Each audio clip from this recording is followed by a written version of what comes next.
रजनी, जब से हमने अमृता विला खरीदा है, जाने क्यों लग रहा है हम कुछ अच्छा करने वाले हैं। सच में जगह बहुत अच्छी है। उस विला को देखते ही लगता है जैसे उसे बहुत प्यार से बनाया गया था। रजनी, क्यों ना हम अमृता विला को तोड़ने से पहले कुछ दिन वहीं रहें? उसका न्यू लेआउट और फाउंडेशन की तैयारी सब वहीं से करते हैं। क्या कहती हो? ख्याल तो बुरा नहीं है जनाब का। बताओ कब शिफ्ट करना है? अभी चलते हैं। कूल, तो ऑपरेशन पैकिंग शुरू करते हैं। वो लैपटॉप मत भूलना। और तुम लेआउट इंस्ट्रूमेंट लाना मत भूलना। श्योर।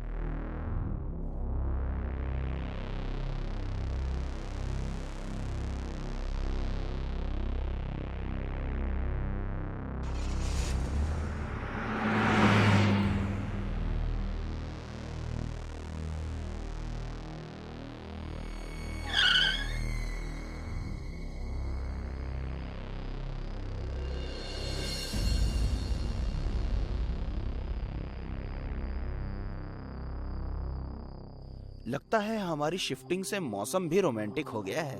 हमारी वजह से नहीं, सिर्फ मेरी वजह से, क्योंकि तुम्हारे अंदर रोमांस का कीड़ा बहुत छोटा सा है और ये मौसम मेरी वजह से बदला है।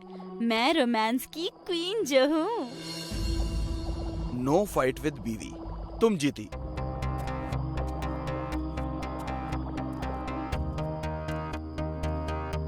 Excuse me. यस, तुम लोग कौन हो और ये गेट क्यों खोल रहे हो? लेकिन आप कौन? मेरा नाम देव है और ये नेक्स्ट बंगलो मेरा ही है। आपसे मिलकर खुशी हुई।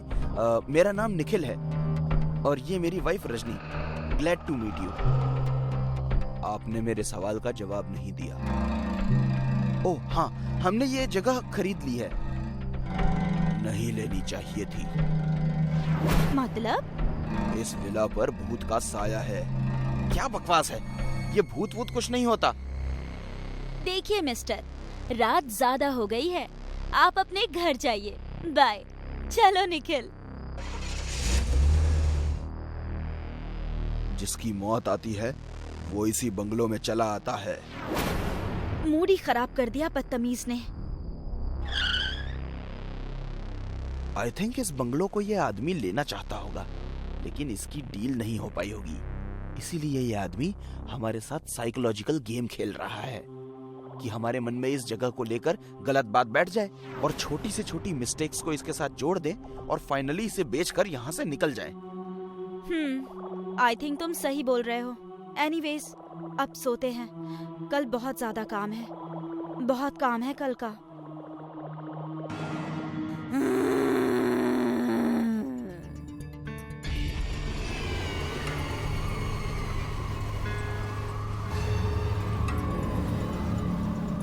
निखिल, निखिल, उठो।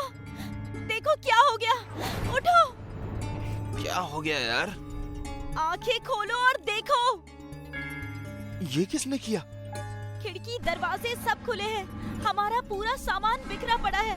निखिल, कहीं भूत ने तो ये सब नहीं किया? अब तुम भी शुरू हो गई। ऐसा कुछ नहीं है, लेकिन मुझे पता है ये सब किसने किया है। किसने? उसी ने जो इस प्रॉपर्टी को हथियाना चाहता है। चलो मेरे साथ। नहीं निखिल, अभी नहीं। इतनी रात में? इतनी रात में ही जाना सही होगा रजनी। अगर अभी हम चुप बैठ गए तो वो कल भी यही करेगा और करता रहेगा। चलो।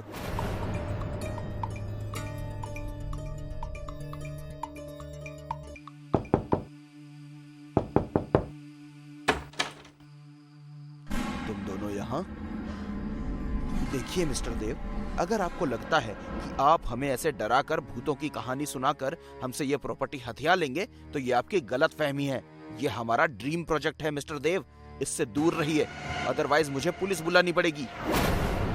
आई डोंट नो तुम ये सब मुझे क्यों कह रहे हो, और प्लीज तुम्हारी प्रॉपर्टी में मेरा कोई इंटरेस्ट नहीं है। अगर तुम्हें तुम्हारे बंगलों में कोई बैड एक्सपीरियंस हुआ है तो उससे अब तुम्हें खुद ही डील करना है। आई टोल्ड यू, वहां पे भूत है। विश्वास नहीं होता तो जाओ वहां एक कील ही ठोक कर देख लो। Good night.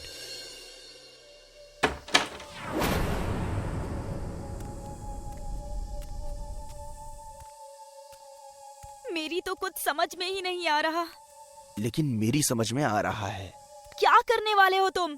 सच्चाई जाननी है मुझे।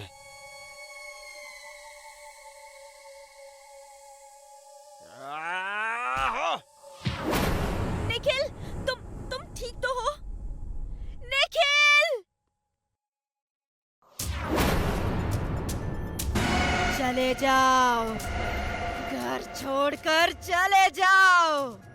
अगर तुमने मेरे घर को दोबारा नुकसान पहुंचाया तो मैं तुम्हें जान से मार डालूंगी। चले जाओ, जाओ। हे भगवान, क्या था ये सब? मतलब मिस्टर देव ठीक बोल रहे थे। यहाँ भूत का साया है। हम यहाँ से अभी चले जाएंगे। चले जाएंगे तो करेंगे क्या रजनी? करेंगे क्या? हमारा जो कुछ भी था वो सब हम इस प्रॉपर्टी पर लगा चुके हैं। हम ये प्रॉपर्टी यूं ही छोड़कर नहीं जा सकते। तो क्या अब तुम भूत से लड़ोगे? निखिल, समझने की कोशिश करो। जिंदा रहे तो फिर से कुछ शुरू कर लेंगे, लेकिन अगर यहाँ मारे जाएंगे तो? नहीं मारे जाएंगे। अगर उस आत्मा को हमें मारना ही होता तो वो हमें अभी तक मार डालती, हमें यहाँ से जाने का मौका नहीं देती। मतलब ये कि ये आत्मा बुरी नहीं है। और दूसरा, तुम्हें याद है उसने क्या कहा था? मेरे इस घर को हाथ मत लगाना। मतलब उसका इस घर से रिश्ता है और उसके साथ जरूर कोई गलत काम हुआ है जिसकी वजह से वो भूत बनकर इस घर की रक्षा कर रही है। निखिल, ये क्या बहकी बहकी बातें कर रहे हो तुम? हमें यहाँ से निकलना चाहिए। इस वक्त हमारे लिए सबसे ज्यादा इम्पोर्टेंट यही है। नहीं रजनी, नहीं। बिलीव मी, इस आत्मा के घर में ही इस आत्मा का राज है। हमें एक बार उसे ढूंढने की कोशिश करनी होगी। बिलीव मी, अगर कुछ नहीं मिला तो हम यहाँ से चले जाएंगे। बोलो, साथ दोगी? ओके, ढूंढते हैं।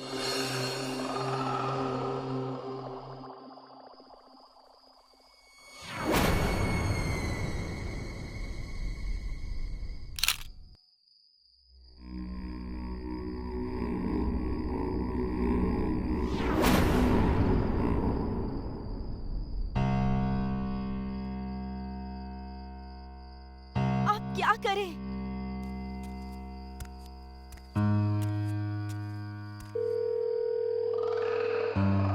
हेलो मिस्टर निखिल, ये फोटो आपको कहाँ से मिली? और इतनी रात को मुझे ये फोटो भेजने का क्या मतलब है? मैंने आपको बंगलो बेचा है। अगर आप मेरी प्राइवेट लाइफ के बारे में कुछ जानते हैं तो प्लीज स्टे अवे। नहीं रमेश जी, हम ऐसा कुछ भी नहीं करना चाहते हैं। बस ये जानना चाहते हैं कि आपके साथ ये लेडी कौन है। अमृता है नाम इसका। पर तुम क्यों पूछ रहे हो? आपकी अमृता इसी घर में है? अमृता जिंदा है? मैं अभी आता हूँ, उसे रोक कर रखिएगा।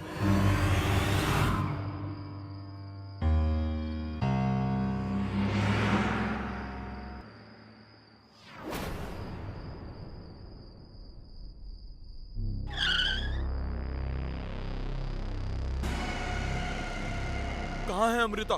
कहाँ है?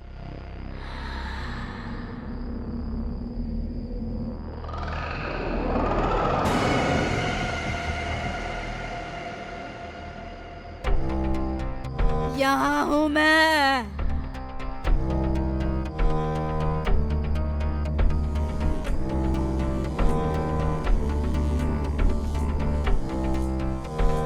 अमृता! अमृता, मेरी बात सुनो। मुझे मार क्यों रही है तुम? अमृता, तुम तो मेरे प्यार में पागल थी, प्रेम दीवानी थी, और अब ये सब क्योंकि अब तक तुमने इस प्रेम दीवानी का प्यार देखा था, अब तुम अपने धोखे का गुस्सा भी देखोगे। धोखा? नहीं अमृता, मैंने तुम्हें कोई धोखा नहीं दिया, बल्कि तुम ही मुझे छोड़कर चली गई थी कहीं। मैं तो आज भी पागलों की तरह तुम्हारा इंतजार कर रहा था। मैंने शादी ही नहीं की अमृता। सच? तुम्हारी कसम अमृता। इतना ही प्यार था मुझसे तो बताओ, हमारे प्यार की निशानी इस घर को छोड़कर क्यों चले गए तुम? और इसे बेचा क्यों? बेचा इसलिए क्योंकि तुम्हारे ना मिलने से मैं गुस्से से भर गया था। मुझे तुम धोखेबाज लग रही थी। और ये घर इसीलिए छोड़कर पुश्तैनी घर में शिफ्ट हो गया था क्योंकि एक एक्सीडेंट में मॉम डैड की भी मौत हो गई थी। उनको तो मरना ही था। बुरे काम का बुरा नतीजा ही होता है। क्या मतलब? मैं भागी नहीं थी रमेश, बल्कि तुम्हारे घर वालों ने मुझे मारकर इस दीवार में चुनवा दिया था। लेकिन मेरी आत्मा को मुक्ति नहीं मिली और मैं इस घर में कैद हो गई। मगर मैंने अपने प्यार की निशानी इस घर को किसी को बिगाड़ने नहीं दिया। लेकिन क्या अमृता? अब मैं थक गई हूँ। इस दीवार में मेरा कंकाल है। अपने हाथों से उसका अंतिम संस्कार कर दो रमेश। अब मुझे मुक्ति चाहिए। नहीं अमृता, मुझे तुम्हारे साथ रहना है। मुझे छोड़कर मत जाओ। मुझे जाना होगा रमेश। अगले जन्म में फिर से मिलूंगी।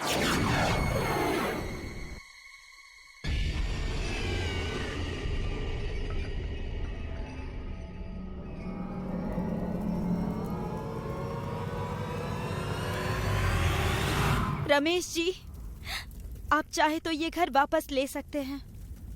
हम अपना प्रोजेक्ट कहीं और शुरू कर लेंगे। थैंक्स, ये काम कल ही कर लेते हैं।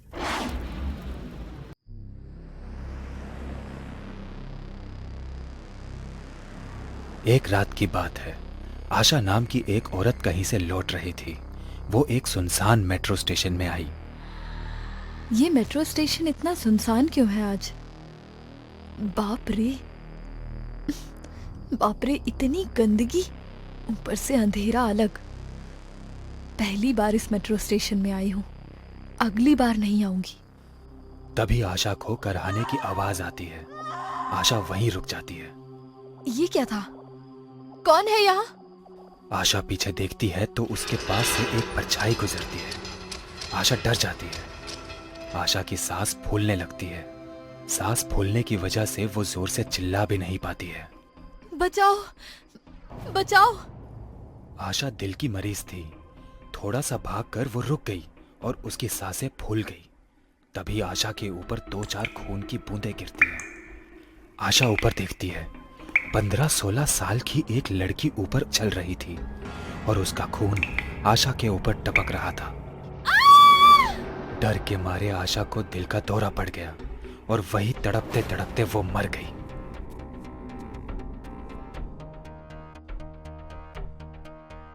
अगले दिन पुलिस आशा की मौत को हार्ट अटैक समझकर केस क्लोज कर देती है। उसी दिन रात के लगभग 8 बजे एक बच्चा मेट्रो स्टेशन के पास बॉल से खेल रहा था। उसका बॉल मेट्रो स्टेशन के भीतर चला जाता है और बॉल ढूंढने वो भी अंदर चले जाता है। कहाँ गई बॉल? यहीं तो आई थी। तभी उसे बॉल पटकने की आवाज आती है। उस बॉल के साथ वही लड़की खेल रही थी, सर बालों से ढका हुआ और कपड़े गंदे। वो मेरा बॉल है, मुझे दे दो। तुम मेरे साथ खेलोगे? ठीक है। भूतनी बॉल दूर फेंक देती है। अरे इतना दूर नहीं फेंकना था, मैं यहाँ खड़ा हूँ ना। बच्चा बॉल लाने पीछे जाता है। बॉल उठा के जैसे ही पीछे मुड़ता है, वो भूतनी बच्चे के सामने खड़ी हो जाती है और बाल हटा के उसके सामने हंसते हुए कहती है,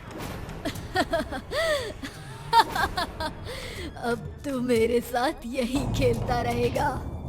बच्चा उसकी डरावनी शक्ल और हंसी देख के डर जाता है और चिल्लाते हुए मेट्रो स्टेशन के बाहर भागने लगता है। वो भूतनी वापस ऊपर सीलिंग पर चलने लगती है। अब तू मेरा दोस्त है, तू यहीं रहेगा। हम एक साथ बहुत खेलेंगे। बच्चा रोते हुए भागता है। तभी बच्चे की माँ उसके सामने आ जाती है। तू मेट्रो स्टेशन के अंदर क्या कर रहा है? मैं तुझे बाहर ढूंढ रही थी। मम्मी वो मुझे मार देगी, मेरा पीछा कर रही है। कोई नहीं है तेरे पीछे। तू रोना बंद कर और घर चल। हर दिन तेरी नौटंकी बढ़ती ही जा रही है। जैसे ही बच्चा अपनी माँ का हाथ पकड़ता है, भूतनी दोनों को वापस अंदर खींच लेती है। उन दोनों को बेरहमी से मार देती है। कहती है जो कोई भी रात के समय इस मेट्रो स्टेशन में कदम रखता है उसकी मौत निश्चित है। धीरे धीरे ये बात फैल जाती है और अब कोई भी उस मेट्रो स्टेशन के पास से भी नहीं गुजरता। कभी कभी आधी रात में उसी लड़की की चीखने चिल्लाने की आवाज आती है और कभी रोते हुए मुझे बचाओ की भी आवाजें आती हैं। इस मेट्रो स्टेशन के बारे में अब पूरे शहर में बातें होने लगी हैं। मधु को जब इस मेट्रो स्टेशन का पता चला तो उसने अपने फ्रेंड को कॉल लगाया। तुझे भूत वूत देखने थे ना? चल तुझे आज रियल का भूत दिखाती हूँ। मुझे भूतों पर रिसर्च करते हुए 2 साल हो गए, पर आज तक एक भी भूत नहीं दिखा। इस बार जरूर दिखेगा। मधु और अनिकेत को भूतों में बहुत दिलचस्पी थी। उन दोनों ने इस विषय में पढ़ाई भी की थी। उनकी यही दिलचस्पी उन्हें मेट्रो स्टेशन तक खींच लाई। वो दोनों वहां पहुंच गए। यही भूतिया मेट्रो स्टेशन है क्या? हाँ, लोगों का तो यही कहना है। पर मुझे किसी भी तरह से ये मेट्रो स्टेशन भूतिया नहीं लगता। ये तो नॉर्मल मेट्रो स्टेशन की तरह है। इतने भीड़ भाड़ वाले मुंबई में थोड़ी ना कोई भूत रहता होगा भला। अरे यहाँ इंसानों के लिए रहने के लिए जगह नहीं है। अरे गधे, पहले मेट्रो स्टेशन के नीचे तो चल। भूत होगा भी तो नीचे ही होगा, और क्या पता अंदर जाते ही कोई भूत या भूतनी मिल जाए। अच्छा जी, चलो ठीक है। ये देख, मैं एनर्जी मशीन भी लाई हूँ। जैसे ही कोई एनर्जी हमारे आसपास होगी, ये ग्रीन लाइट रेड हो जाएगी। ठीक है, अब तू बोल रही है तो जाके देख लेते हैं, वरना मुझे इस बात पे यकीन नहीं है। इतने सालों में तो भूत कोई दिखा नहीं, अब क्या मिलेगा? और मिल भी गया तो क्या करेंगे? मैंने गंगा जल भी ले लिया है। अगर वो भूत स्ट्रांग होगी तो गंगा जल हमें सेफ रखेगा। चल चल अंदर चल। गंगा जल, वाह, जैसे आज सच में भूतनी मिलने वाली है और तू उसे मार ही देगी। दोनों मेट्रो स्टेशन के अंदर जाते हैं। उनकी मशीन अभी भी ग्रीन ही थी। देखा, भूत वूत ऐसा कुछ नहीं है इस मेट्रो स्टेशन में। बस लोगों ने फालतू का ढिंढोरा पीट कर रखा है। भूतिया मेट्रो स्टेशन, भूतिया मेट्रो स्टेशन। हाँ यार, इस मशीन की लाइट रेड नहीं हुई और यहाँ कुछ भी अजीब नहीं हो रहा है। वही तो, चल अब वापस चलते हैं। बेफिजूल इतना टाइम वेस्ट कर दिया। वो दोनों मेट्रो स्टेशन से बाहर निकलने ही वाले थे कि उनकी मशीन की लाइट अचानक से रेड हो गई। ये क्या हो रहा है? लगता है कोई भूत या शक्ति है यहाँ। देख, ये कितनी जोर जोर से ब्लिंक हो रहा है। मतलब यहाँ सच में भूत है? हाँ। दोनों रुक गए। तभी पायल की आवाज आने लगी और दोनों आवाज का पीछा करने लगे। वो देखते हैं कि एक कोने में एक लड़की अपना सर झुका के रो रही थी। दोनों उस लड़की के पास जाते हैं।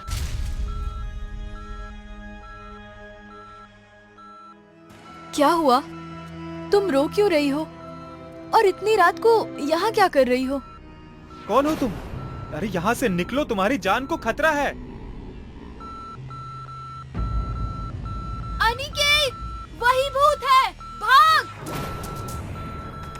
वो भूतनी अनिकेत की गर्दन पकड़ के उठा लेती है और जोर जोर से हंसने लगती है।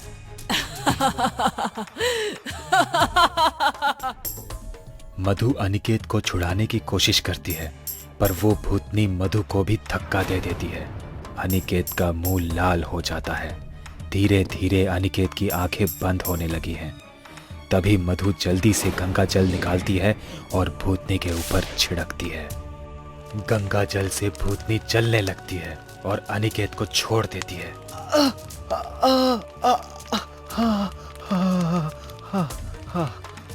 हम तो तेरी मदद करने आए थे और तू मेरे ही दोस्त को मारने वाली थी। अभी तुझ पे गंगा जल डाल के तुझे जला दूंगी। आज तेरी खैर नहीं। नहीं नहीं, ऐसा मत करना प्लीज। तुम भूत कैसे बनी? तुम्हारे साथ क्या हुआ था? मेरा नाम ज़ारा है। 5 साल पहले मैं कॉलेज से घर जा रही थी। और इसी मेट्रो स्टेशन में 5 लोग बैठकर दारू पी रहे थे। मुझे देखते ही मेरे साथ जबरदस्ती करने लगे और उसी में मेरा सर दीवार पे जा टकराया। बहुत खून निकल रहा था। वो लोग डर के मुझे वहीं छोड़कर भाग गए और मैं मर गई। तब से यहीं भूत बनकर कैद हूँ। ज़ारा की कहानी सुनकर अनिकेत और मधु की आंखों में आंसू आ गए थे। दोनों ज़ारा से नजर तक नहीं मिला पा रहे थे। अचानक से भूतनी उनके पीछे आ जाती है और उन दोनों की गर्दन पकड़ लेती है। दोनों छटपटा रहे हैं। थोड़ी बातें क्या कह दी, तुम दोनों तो रो पड़े। बड़े बेवकूफ हो। भूतनी ने सामने की दीवार पे दोनों का सर पटक पटक के उनकी जान ले ली। इस मेट्रो स्टेशन में आने वाला मरेगा, जरूर मरेगा।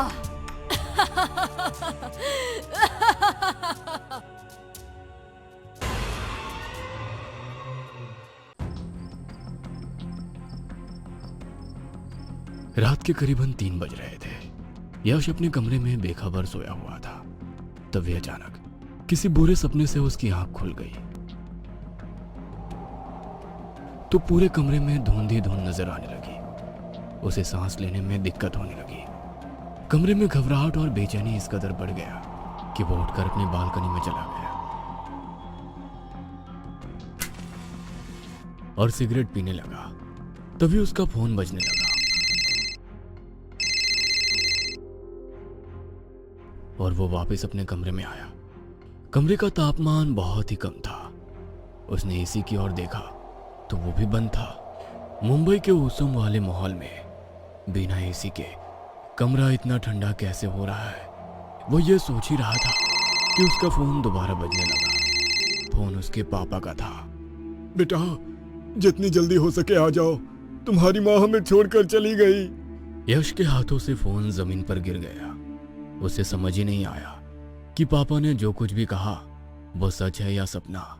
शायद ये बेचैनी और घबराहट माँ के कारण ही हो रही थी, क्योंकि संतान और माँ के दिल के तार तो बच्चे के जन्म से पहले ही जुड़ जाते हैं। उसने अपनी अलमारी से 2 जोड़े कपड़े निकालकर अपना बैग पैक किया और कार से रात में ही गांव की ओर निकल गया।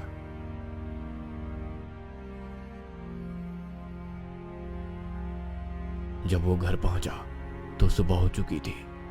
सभी रिश्तेदार भी इकट्ठा हो चुके थे। मां की अंतिम यात्रा शमशान ना पहुंचकर एक कब्रिस्तान में पहुंची। वहां पर पहले से ही कब्र खुदी हुई थी। पापा, हम लोग मां को लेकर यहाँ क्यों आए हैं? हमें तो शमशान जाना चाहिए था। बेटा, अब इस गांव के रिवाज बदल चुके हैं। हम लोग शमशान में नहीं जाते, बल्कि सभी लाशों का अंतिम संस्कार अब ऐसे ही होता है। मगर ऐसा क्यों? यदि माँ का विधि में अंतिम संस्कार नहीं हुआ और उनकी अस्थियों को गंगा में विसर्जन नहीं किया गया तो उन्हें मुक्ति कैसे मिलेगी? बेटा, ज्यादा सवाल मत कर, हमें यहाँ से जल्दी निकलना होगा। यश के मना करने के बावजूद वे लोग यश की माँ को कब्रिस्तान में दफना कर आ गए। यश को कुछ भी समझ में नहीं आ रहा था कि यह सब क्या हुआ।